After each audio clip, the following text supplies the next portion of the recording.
Então vamos aqui.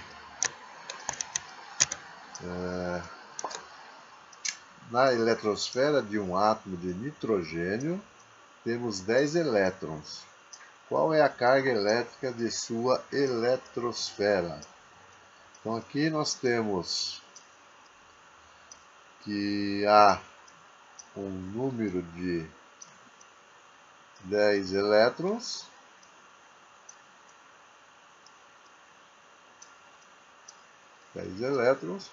Temos a carga elementar, que é 1,6 vezes 10 a menos 19. Ele está pedindo para a gente calcular a carga, correto? Então a carga é igual ao número de elétrons vezes a carga elementar. Então a quantidade de carga vai ser igual a 10, que é o número de elétrons, vezes 1,6 vezes 10 elevado a menos 19. Então, a carga elétrica na eletrosfera de um átomo de nitrogênio vai ser igual a 1,6 10 a menos 19 vezes 10 a primeira dá 10 a menos 18 Coulomb. Então essa é a carga elétrica, certo? Na eletrosfera de um átomo de nitrogênio. Tranquilo, gente? Fácil, né? Isso é bem suave, né? Vamos para os próximos.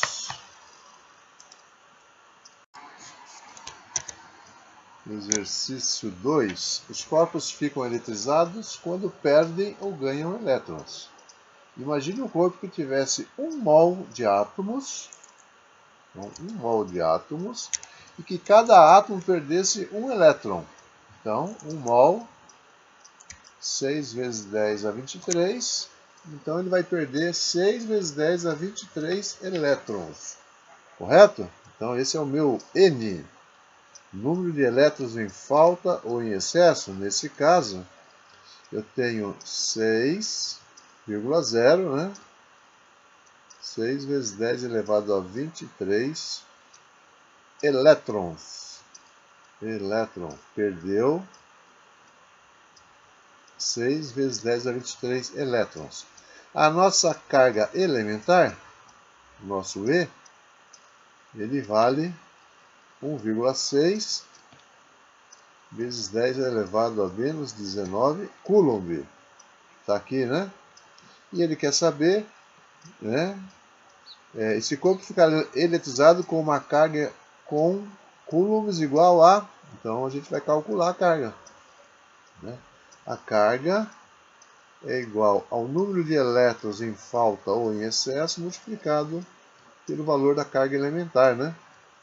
Então a carga vai ser igual a 6 vezes 10 elevado a 23 multiplicado por 1,6 vezes 10 elevado a menos 19.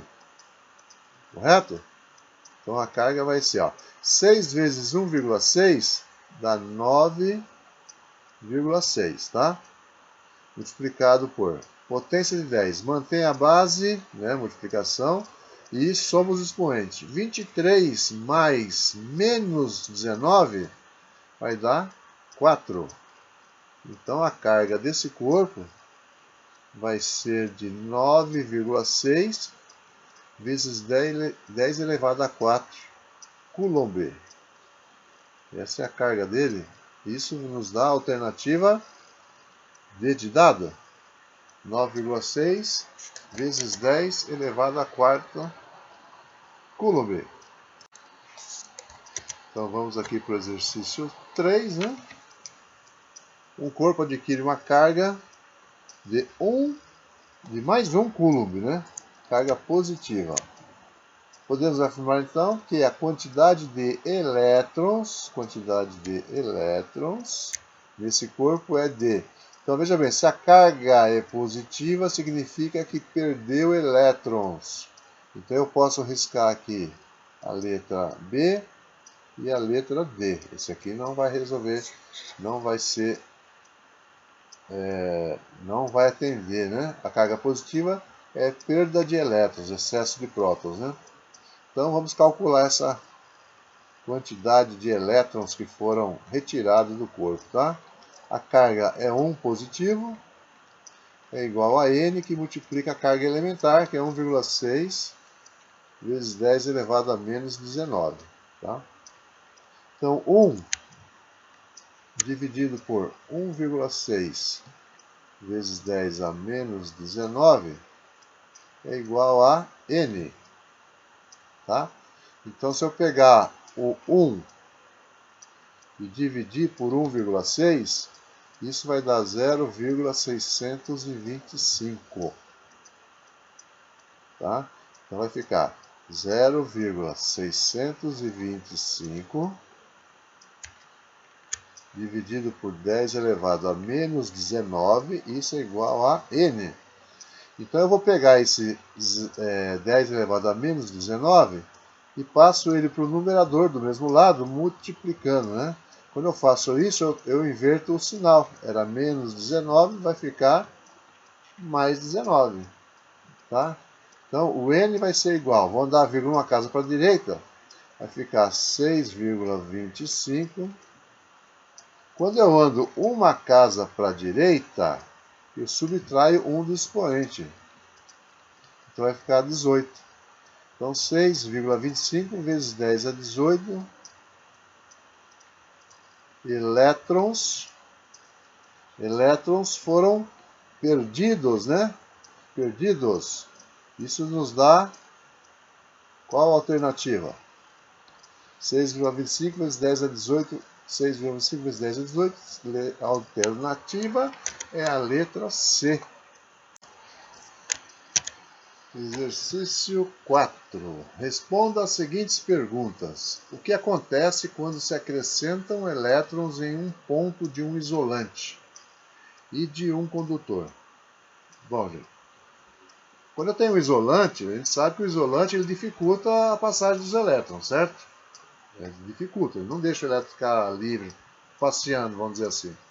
Então, quando a gente pega um condutor e a gente acrescenta elétrons em uma determinada região, esses elétrons vão ficar nessa região, eles não vão ter liberdade de se locomover, tá? Agora, quando eu faço isso em um condutor, o condutor ele facilita, né, a passagem dos elétrons. Então, quando eu coloco isso no condutor, esses elétrons vão ficar normalmente na superfície desse corpo, desse condutor, tá? Então, no primeiro caso da pergunta, aí, os elétrons ficam no mesmo local onde foram abandonados. E na segunda parte, né, no condutor, os elétrons têm facilidade de se locomoverem, ficam na superfície, geralmente na superfície, na parte mais externa. Tá? Letra B. O que pergunta na letra B? Quantos tipos de carga existem na natureza? Carga elétrica. Como se denomina? Nós temos dois tipos de carga na natureza. Um é o próton e o outro é o elétron, né? O próton é a carga positiva, né? E o elétron é a carga negativa. Então esses são os dois tipos de cargas que existem na natureza. Letra C. Em que condições ocorre atração entre duas cargas elétricas e em que condições elas se repelem? A gente sabe que para haver atração, as cargas têm que ter sinais diferentes. Tá? Menos e mais e menos. E para haver a repulsão, para que elas possam se repelir, as cargas têm que ter o quê? Mesmo sinal, mais, menos e menos. Então, na primeira parte aí nós vamos ter mais e menos e mais, né? Aí aparece a força de atração, né?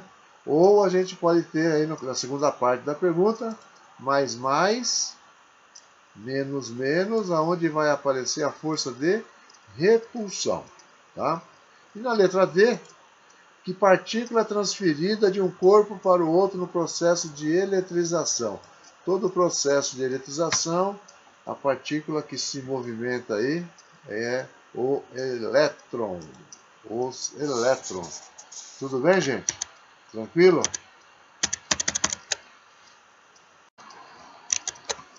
Exercício 5. Eletrizar um corpo significa deixá-lo com uma diferença entre o número de prótons, cargas positivas, né, e elétrons, cargas negativas. Um corpo carregado positivamente significa que tem mais cargas positivas do que negativas, ou seja, perdeu elétrons, né? Um corpo carregado negativamente tem mais cargas negativas do que positivas, ou seja, ganhou elétron. É correto afirmar que os três processos de eletrização são: nós temos aqui condução, radiação, convecção, atrito, contato e condução, indução, condução, radiação, atrito, contato e indução. Processo de eletrização por atrito, processo de eletrização por contato e processo de eletrização por indução. Na física clássica, esses são os três processos que a gente trabalha, tá? Ora, existe um quarto processo que é a radiação, tá? Na radiação é onde tem o efeito fotoelétrico, tá? O que acontece? Você tem que ter uma incidência de uma onda eletromagnética de alta frequência. Aí você consegue alterar o número de elétrons no corpo e consegue produzir, no caso, um processo de eletrização. Tudo bem? Mas na física clássica é atrito, contato e indução eletrostática. Certo, gente?